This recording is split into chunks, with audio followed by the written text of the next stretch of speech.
ये भारत सूर्य का एक नाम है। ये भारत मानवता, उदारता, मैत्री, करुणा, संप्रीति और सौहार्द का एक महान पुण्य भूमि है। ये वो धरती है जहाँ हिमालय जैसा गगनभेदी पर्वत श्रृंखला भी है, तो एक और हिंद महासागर जैसे पाताल सदृश गहराई भी है। यहाँ एक और बर्फ के चादर ओढ़े हुए कश्मीर है, तो चिलचिलाते धूप में चमकने वाले रॉयल राजस्थान की रेगिस्तान दूसरी ओर है।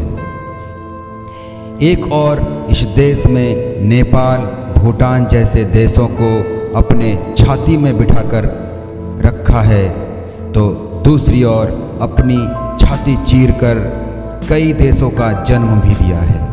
ये वो देश है जहां हर एक पंछी, पतंग, पशु, सांप, फूल, पेड़, पर्वत, नदी, हवा, आग, नक्षत्र को भी देवता का दर्जा देते हुए पूजा किया जाता है, उसकी संरक्षा किया जाती है।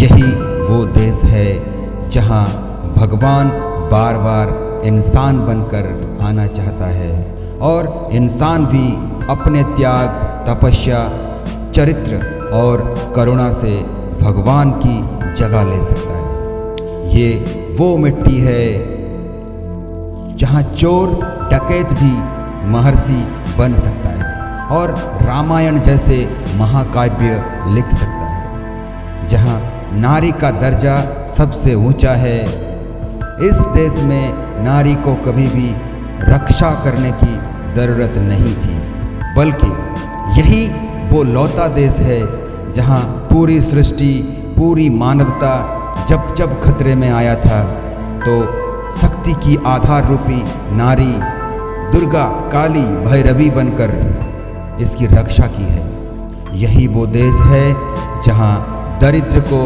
असहाय नहीं, दरिद्र नारायण के रूप में देखा जाता है। हर प्राणी में, धूल मिट्टी में, कण कण में ईश्वर की वास माना जाता है। यही वो अनोखा धरती है जहां पर राम को जन्म मिला, कृष्ण को लार दुलार और प्रेम मिला, बुद्ध को ज्ञान मिला, महावीर को कैवल्य मिला, मोहम्मद को विस्तार मिला, यीशु को सम्मान मिला। पारसी, ईरानी, यहूदी जैसे कई निपीड़ित जाति जब जब अपनी बुरे वक्त से गुजर रहे थे, उनको आश्रय मिला। यही वो प्राचीन सभ्यता है जब बाकी देश देश नहीं बना था।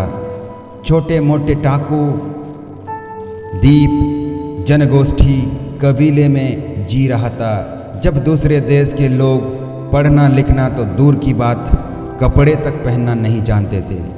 पेड़ की छाले लपेटकर गुफाओं में रहते थे, नंगा अधनंगा होकर कच्चा मांस खाकर इग्लू यानी कि बर्फ का घर में रहते थे।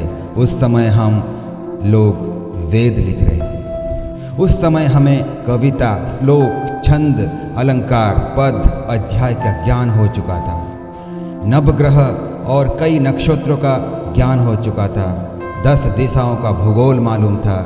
ज्ञान विज्ञान पर, ज्योतिष से चिकित्सा पर हम नए नए चर्चा, आविष्कार और निरंतर खोज कर रहे थे। ये वो करुणामय धरती है जहाँ भिक्षुक, सन्यासी, दरिद्र को सबसे पहले खाना नसीब था, चाहे उसके लिए परिवार को भी भूखा रहना पड़े तब भी मंजूर था। यहीं पर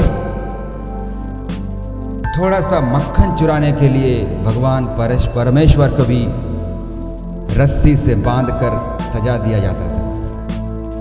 यही एक लौता देश है पूरे सृष्टि में जहां पहला रोटी गाय को और आखिरी रोटी कुत्ता के नाम पर समर्पित है।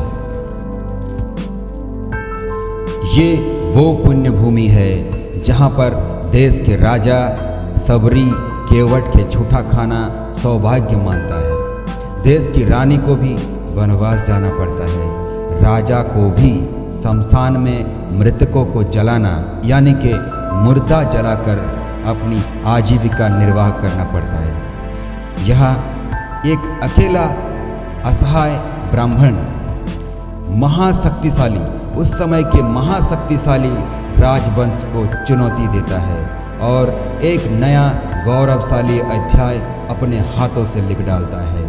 ये वो धरती है जहाँ के महामंत्री पर्ण कुटीर में भिक्षुक की तरह जीवन व्यतीत करता है। और क्या क्या लिखो साहेब, कलम तो रुक ही नहीं रहा है। मुझे गर्व है कि ऐसा देश पर मुझे जन्म मिला। इस देश ने बहुत लंबा सफर के दौरान बहुत से राजा को फकीर और फकीर को राजा होते देखा है। गार्गी मैत्री को प्रतिभा पाटिल और इंदिरा गांधी बनते हुए देखा है। व्यापारी को वैसी बहरूपियां बनते देखा है। गजनी के डकैतों से एपीजे अब्दुल कलाम का सफर देखा है। शक, हुन, पठान, मुगल, तातार जैसे बड़े साम्राज्य को बनते और बिगड़ते देखा है। तैमूर को मिटते देखा है। अलेक्जेंडर को लौटते देखा है। सेलुकास को हारते देखा है।